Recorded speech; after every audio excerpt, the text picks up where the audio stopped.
Hey everyone, and welcome to Lunchtime Live with the Center. Today, we're going behind the scenes in our lab with senior embryologist Darlene Davies. She is going to be talking about the stages of embryo development during the IVF process. Darlene, welcome back. Thank you. Darlene, we're talking about embryos. For our new patients' knowledge, when during the IVF process are we working with embryos? So the day of their retrieval is day 0. And that's when we know how many eggs we have. That's when we collect the eggs and we collect the sperm. We prepare them for insemination, which happens later that day. Day 1, which is the following day, is when we check for fertilization. And that is when it's considered an embryo. Okay. A fertilized egg is an embryo. So that's when the culture days start. So that's culture day 1. Okay. And how long does it remain an embryo, or how long does it take for an embryo to develop before it's transferred back? So typically we transfer on day 5. So that culture day 1 is when we have the fertilized egg, which is the embryo. So then we keep it in culture until day 5, and that's when we transfer. Okay. Sometimes we transfer on day 3 as well. Oh, okay. So let's talk first about the stages. What are the different stages of the development of the embryo development in the process of IVF? Yep. So from day 1 to day 3, we call that the cleavage stage. We can still count the amount of cells that are in the embryo: 2 cells, 4 cells, 8 cells. Mm-hmm. Once it reaches the morula stage, which is day 4, okay. So the morula stage is anything over 16 cells. And that's when the embryo will start to compact. After the day 4 stage, starting on day 5, is called the blastocyst stage, and which is exciting because this is when the embryo will start to differentiate into the inner cell mass, which will be the fetal cells, and the trophectoderm cells, which will be the placenta. Okay. And is it better to transfer on day 3 versus 5, or how do you know? What's the difference there?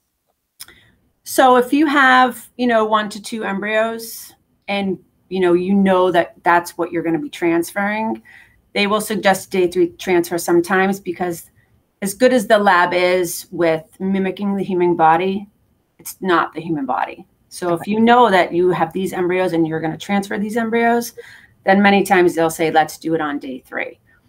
Day 5 gives us more information. So if you have 10 embryos, culturing them out to day 5 just gives us more information about the embryos. And sometimes the embryos will arrest in development, so they'll stop growing at the cleavage stage, and then some will keep going on. So they sort of self-select themselves out. So we know that we're transferring the best embryos from this group.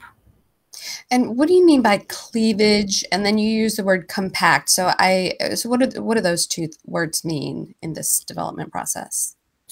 So the cleavage stage is from day 1, culture day 1, until culture day 3. Okay. So a 4-cell embryo is a cleavage stage embryo. An 8-cell embryo is a cleavage stage embryo. Okay. Once it goes past 16 cells and it starts to compact, it's called a morula.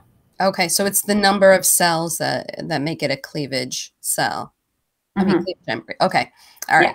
Yeah. And so what percentage of embryos make it to the blastocyst stage? About 50% of embryos will make it to the blast stage. And how do you determine the quality of the embryos? How were they graded?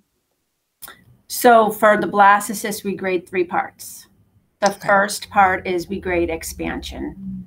So as an embryo grows and grows and grows, it expands to a point where it can break out of the zona, which is the shell around the embryo. So it needs to break out so that it can implant. So the most expanded would be our top choice. That's what we look for. And that's, go ahead, the grade. That's how you determine the grade? So that's the grade of expansion. We grade 3 parts of a blastocyst. Okay. So we grade the expansion, and then the next part that we grade is the inner cell mass. So that should be, really compact. It gets a number grade, but that's the next area that we grade. And then The last thing we score is the trophectoderm. Okay. And so what, then we put that all together, and, we know which one is the best. and is it graded like A, B, C? What are? No, they get number grades. Okay.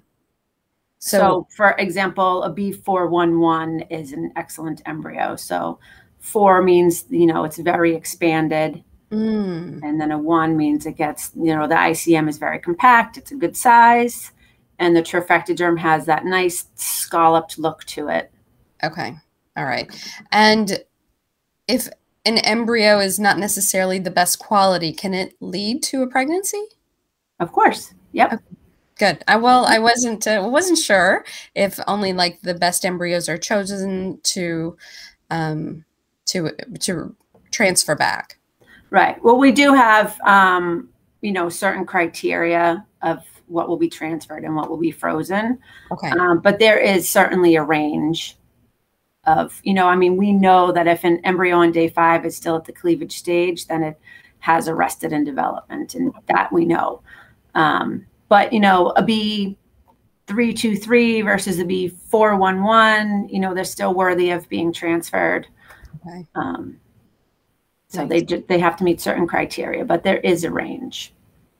And so as an embryologist, what's a good number for a person to have, a good number of embryos for a person or a patient to have?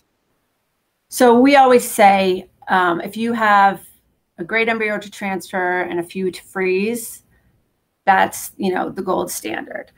And it, excuse me, it really depends. It's individual. If I have 7 follicles and I end up with 5 embryos, that's great for me. If you had 14 follicles and you ended up with 10 embryos, that's great for you. It's that quality over quantity. You don't need a ton of embryos. Okay. But ideally, if you have something to transfer and a few to freeze, then that is perfect. Okay. And is there anything else you'd like patients to know about your work with their embryos? Yeah. I always try to, whenever I talk to people, the amount of care that the embryologists put into our work. I wish that patients could hear us talking in the lab. Multiple times a day where we'll say like, oh, look at this embryo. It's gorgeous. Oh, I really hope this works for her. Or, oh, look how great this sperm prepped out. There's a lot of excitement. And we've been doing this. Everyone in the lab is very experienced. We've seen thousands of embryos, but it just doesn't get old for us. It's always exciting. It's always a new story. So I would want the patients to know that, like, this is exciting for us. Oh, that's lovely. That's lovely. I'm sure that they would like to know about it too. And I know that they like seeing these videos with the behind the scenes, because it's their, it's exciting. Yeah, they're babies. So, okay. So tell us about the Embryo Grow app that you're developing or have developed. So the Embryo Grow app is, it's a daily update of what's happening in the lab. So you enter your day of retrieval, and then on the dashboard, it's a series of locked doors. So every day, another door unlocks. Today is day 1. This is what the embryologist sees. This is what we're looking for. This is how we grade. The next day, you can unlock another door.